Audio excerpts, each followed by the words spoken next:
बुलाएंगे पाकिस्तान की आन, पाकिस्तान की शान, वज़ीर आज़म इमरान खान।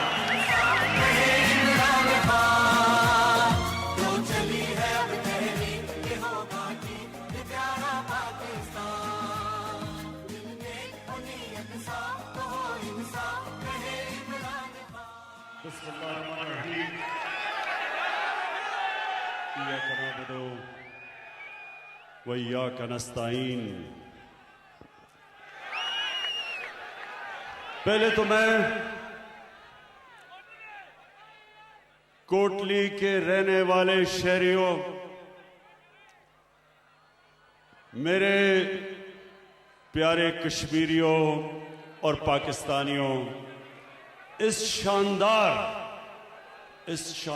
इस्तकबाल का मैं आपका दिल से शुक्रिया अदा करता हूं। बहुत बहुत शुक्रिया। आज मेरे यहां आने का मकसद दुनिया को एक पैगाम देना है कि दुनिया ने कश्मीर के लोगों से 1948 में एक वादा किया था। यूनाइटेड नेशंस की सिक्योरिटी काउंसिल की रेजोल्यूशंस के मुताबिक कश्मीर के लोगों को हक मिलना था अपने मुस्तकबिल का फैसला करने के लिए। तो आज मैं यहां आया हूं सबसे पहले तो दुनिया को याद कराना कि वो जो हक दिया गया था कश्मीर के लोगों को, वो वादा पूरा नहीं हुआ। जबकि यही यूनाइटेड नेशंस की सिक्योरिटी काउंसिल ने ईस्ट तिमोर, इंडोनेशिया, एक मुसलमान मुल्क का एक जजीरा था, वहां क्रिश्चियन ज्यादा थे, उनको वही हक ईस्ट तिमोर को दिया गया और वो बड़ी जल्दी पूरा किया गया। रेफरेंडम करवाया गया और उनको आजाद कर दिया। तो मैं आज यूनाइटेड नेशंस को याद कराना चाहता हूं।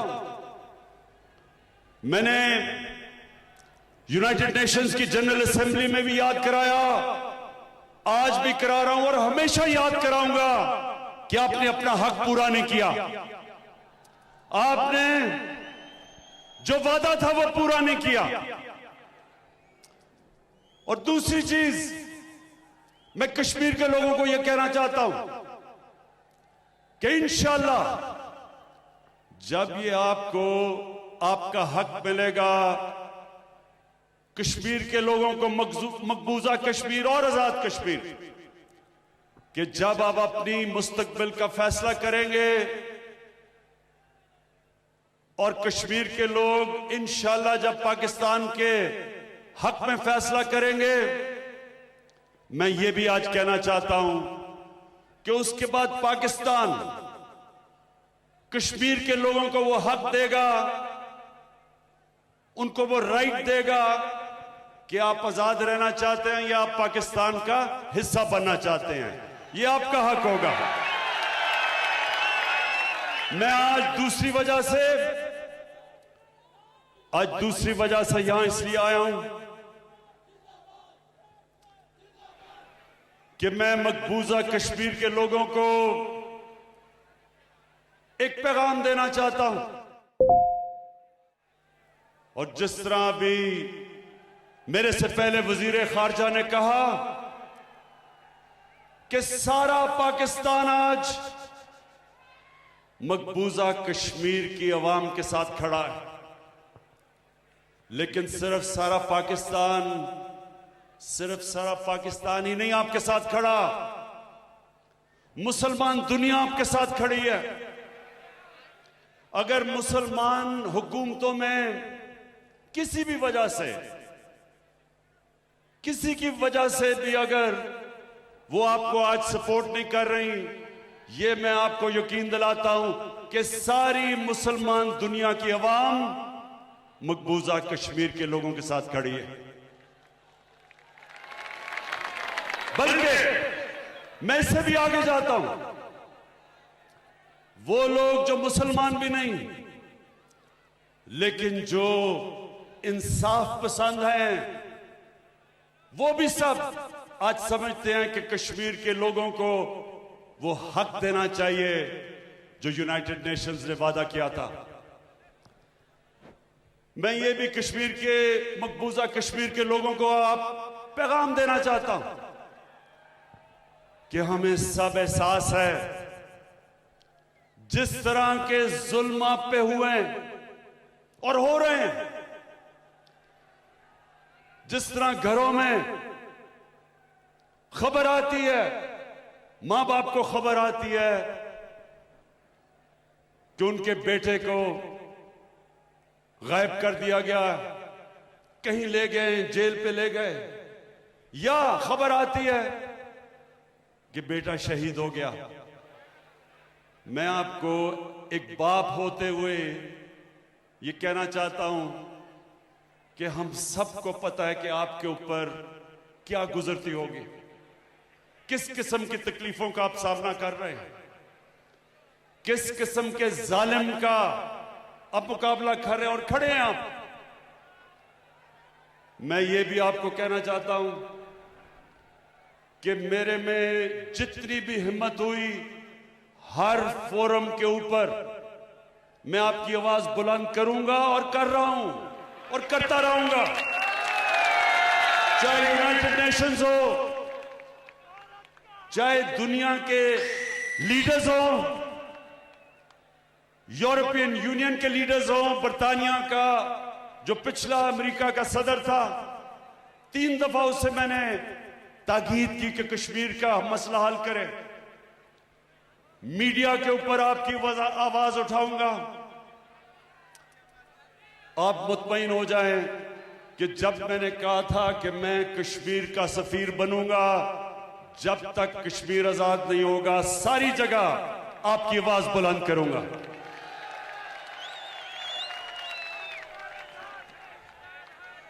मेरे कोटली के शहरियों, मैं अब आपको ये बताना चाहता हूं कि जब हमारी हुकूमत आई तो मैंने पूरी कोशिश की कि हिंदुस्तान को हम एक दोस्ती का पैगाम दें, उनको समझाएं कि कश्मीर का मसला ये आपके जुल्म से नहीं हल होगा। दुनिया की तारीख ये बताती है कि कोई भी दुनिया की ताकतवर फौज एक आबादी के खिलाफ नहीं जीत सकती। जब एक कौम सारी खड़ी हो जाए, बड़ी से बड़ी फौज दुनिया की तारीख हमें बताती है कि फेल हो गई। अमेरिका सुपर पावर वियतनाम में नहीं जीत सका, 30 लाख लोगों की कुर्बानी दी वियतनाम के लोगों ने और आखिर आजाद हो गए। सुपर पावर नहीं जीत सकी। अफगानिस्तान की तारीख बताती है कि कितनी सुपर पावर्स आई हैं अफगानिस्तान में, लेकिन एक आबादी के खिलाफ कोई सुपर पावर नहीं जीत सकती। अल्जीरिया में फ्रांस ने कितना जुल्म किया, लेकिन आखिर आबादी के खिलाफ फ्रांस नहीं जीत सका। हिंदुस्तान 9 लाख फौज ले आए, ज्यादा भी फौज ले आए, लेकिन वो एक आबादी है कश्मीर के लोगों की जो आपकी गुलामी कबूल कभी नहीं करेगी। जो बच्चा पैदा होता है कश्मीर में, उसके भी दिल में सबसे पहले आजादी का जज्बा जाता है। जितने मर्जी जो मर्जी आप करें कश्मीर पे, 1 लाख कश्मीरी शहादत दे चुके हैं। मैं आज हिंदुस्तान को कहता हूं कि ये आप कभी जीत सकते ही नहीं। जब एक आबादी मानती नहीं है आपको, और जो थोड़े से लोग कश्मीर में हिंदुस्तान की हिमायत करते थे, जब से 5 अगस्त से जो आपने जुल्म करना शुरू किया, लॉकडाउन किया, कर्फ्यू लगाए, वो भी थोड़े से लोग आज आजादी चाहते हैं। कोई कश्मीर का सियासतदान जो प्रो इंडिया हो, मैं आज आपको लिख के देता हूं कि वो कभी वोट जीत ही नहीं सकता, इलेक्शन ही नहीं जीत सकता हिंदुस्तान कश्मीर में।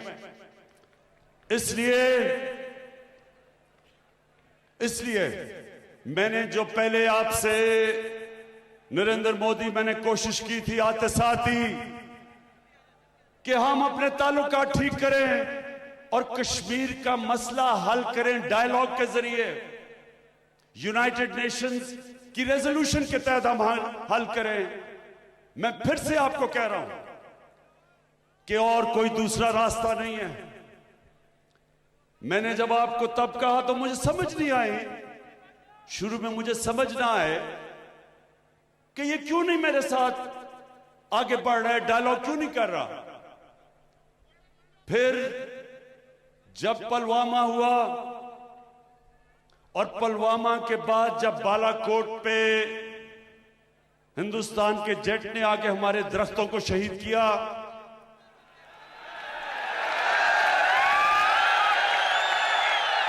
आपको पता है मुझे दरख्तों से खास लगा हुआ है, तो बड़ी मुझे तकलीफ हुई कि हमारे उन्होंने दरख्त शहीद कर दिए। लेकिन तभी मुझे पता चल गया कि ये अमन नहीं चाहते, ये दोस्ती नहीं चाहते, बल्कि वो पुलवामा को इस्तेमाल कर रहे थे और बालाकोट को इलेक्शन जीतने के लिए। और वो जो इनके एक सहाफी गोस्वामी, उसकी जो मंजर आम में आया, पता चला कि पहले से प्लान किया हुआ था कि उन्होंने हमला करना चाहे। और मैं कहता गया कि हमारा पुलवामा से कुछ नहीं था, पाकिस्तान पुलवामा के पीछे नहीं था, लेकिन पहले से प्लान किया था कि बमबारी करेंगे, उसको इस्तेमाल करेंगे इलेक्शन जीतने के लिए। फिर मंजर आम में क्या आया, यूरोपियन यूनियन की डिसइंफॉर्मेशन लैब, पता चला कि 600 इन्होंने फेक साइट्स बनाई हुई थी, फेक अकाउंट्स की, जिसमें से प्रोपेगेंडा चल रहा था पाकिस्तान की फौज के खिलाफ और इमरान खान के खिलाफ। तो हम दोस्ती कर रहे थे, आप जड़ें काट रहे थे हमारी। लेकिन आज अब सबके सामने जो आरएसएस का एजेंडा था, जो उनकी आइडियोलॉजी थी, वो सबके सामने है, मंजर आम पे है। मैंने हर फोरम पे कहा कि जब भी कोई आरएसएस जिस तरह का एजेंडा लेके आया, हमेशा असल नुकसान अपने मुल्क को करवाया।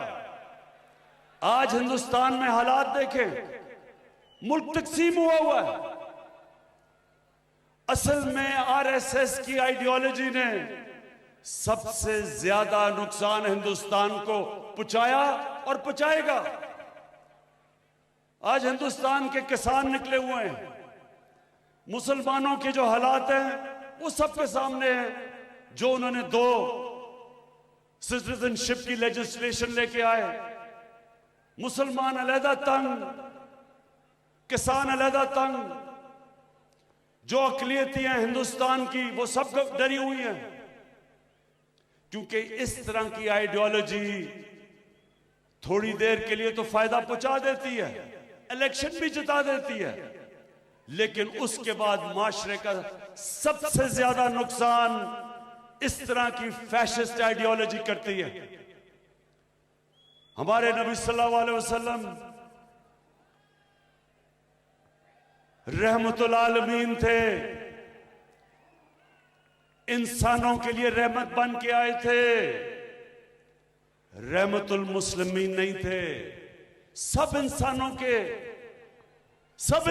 के लिए रहमत बन के आए थे। उन्होंने सब इंसानों को इकट्ठा किया, तकसीम नहीं किया। दुनिया की तारीख का सबसे बड़ा लीडर ना कभी कोई माजी में आया और ना कोई आ सकता है। तो हमें अल्लाह ने कहा उनकी सुन्नत पे चलो। जो भी उनकी सुन्नत पे चलता है वो होता है लीडर। कायदे आजम, जब कायदे आजम ने सियासत शुरू की तो हिंदू मुस्लिम एम्बेसडर कहलाए जाते थे, इंसानों को इकट्ठा करने वाले लीडर कि मिलकर आजादी की जंग लड़े। जो नेल्सन मंडेला, जो सारा साउथ अफ्रीका उसको क्यों मानता है? उसने इंसानों को इकट्ठा किया, तकसीम नहीं किया। एक तकसीम हुए माशरे को जोड़ा। तो नरेंद्र मोदी, मेरा सबसे बड़ा पैगाम आपको ये कि आप जो हिंदुस्तान को तकसीम करके ये हिंदुत्वता की जो आइडियोलॉजी है, ये आपको इलेक्शन तो जिता देगी, ये हिंदुस्तान की तबाही, ये तबाही की आप बुनियाद रख रहे हैं। तो आज मैं फिर से आपको कहता हूं कि कश्मीर का मसला हमारे साथ मिलकर हल करें। और उसके लिए सबसे पहले जो आपने 5 अगस्त को ये कदम उठाया था 370 आर्टिकल खत्म करने का, उसको रिस्टोर करें और फिर हमारे से बात करें और यूनाइटेड नेशंस की रेजोल्यूशन के तहत कश्मीरियों को वो हक दें जो दुनिया की कम्युनिटी ने, वर्ल्ड कम्युनिटी ने जो हक दिया था वो दें। हम तैयार हैं आपसे फिर से बात करने के लिए। लेकिन फिर से मैं कहता हूं, इसको कभी ये ना समझें जो मुझे लगता है पिछली बारी आपने समझा था कि हम कोई कमजोरी के आलम में आपसे दोस्ती करना चाहते हैं। ये मुल्क पाकिस्तान, ये मुल्क उन लोगों का है जो ला इलाहा इल्लल्लाह के कलमे के ऊपर मुल्क बना था। अल्लाह के सिवा किसी के सामने ये झुकने वाले लोग नहीं हैं। ये किसी से ना कभी किसी का खौफ है ना हो सकता है। जो एक अल्लाह की गुलामी करता है वो कभी किसी और की गुलामी नहीं कर सकता। इसलिए कभी ये ना समझना कि जब हम कहते हैं हम आपसे दोस्ती करेंगे कि हमें किसी किस्म का खौफ या डर है। हम चाहते हैं कि कश्मीर के लोगों को उनका हक मिले। हम चाहते हैं ये जुल्म खत्म हो। हम चाहते हैं कश्मीरी भी अपनी जिंदगी का खुद फैसला करे। ये इनका ह्यूमन राइट है, ये इनका डेमोक्रेटिक राइट है। और इंशाल्लाह इस राइट के लिए सारा पाकिस्तान कश्मीर के लोगों के साथ खड़ा है।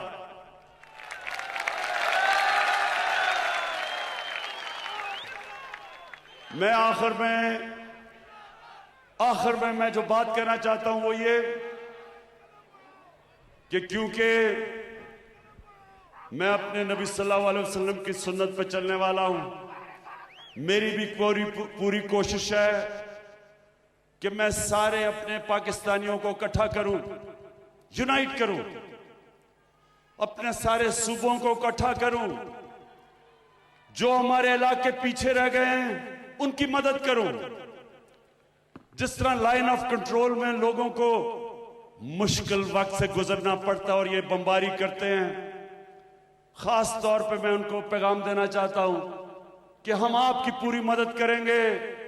आपके लिए मैंने पूरा पैकेज तैयार किया हुआ है कि वहां ये जो बमबारी की वजह से डिसलोकेशन है, इंशाल्लाह आपके साथ हम खड़े रहेंगे।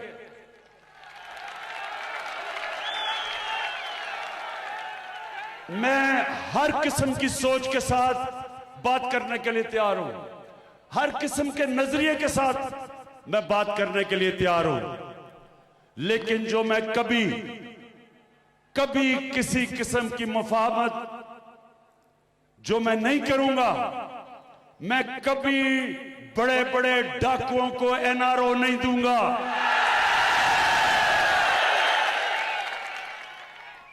हमारे नबी सल्लल्लाहु अलैहि वसल्लम, उनसे किसी ने पूछा कि उन्होंने कहा जी ये तो बड़ी एक कुरैश की लड़की है, औरत है, इससे चोरी की है, ये तो कुरैश खानदान की है, तो इसको माफ कर दें। तो दुनिया के सबसे अजीम लीडर ने कहा कि अगर मैंने इसको माफ कर दिया तो हमारा वो हाल होगा जो तुम्हारे से पहले कितनी कौमें बर्बाद हुई, जिधर ताकतवर के लिए एक कानून और कमजोर के लिए दूसरा कानून। मैं कभी छोटे चोरों को जेलों में डालूं और बड़े डाकुओं को एनआरओ दूं, ये मैं कभी नहीं कर सकता। ये जो मुजफ्फराबाद में सब जमा हुए हैं, आज मैं इधर से सुन ले मेरी बात कि आपने लॉन्ग मार्च करनी है, बेशक लॉन्ग मार्च करें। आपने लॉन्ग मार्च जिधर भी करनी है, मैं आपकी मदद करूंगा आप करने के लिए। लेकिन अगर आप उल्टा भी लटक जाए, एनआरओ नहीं दूंगा।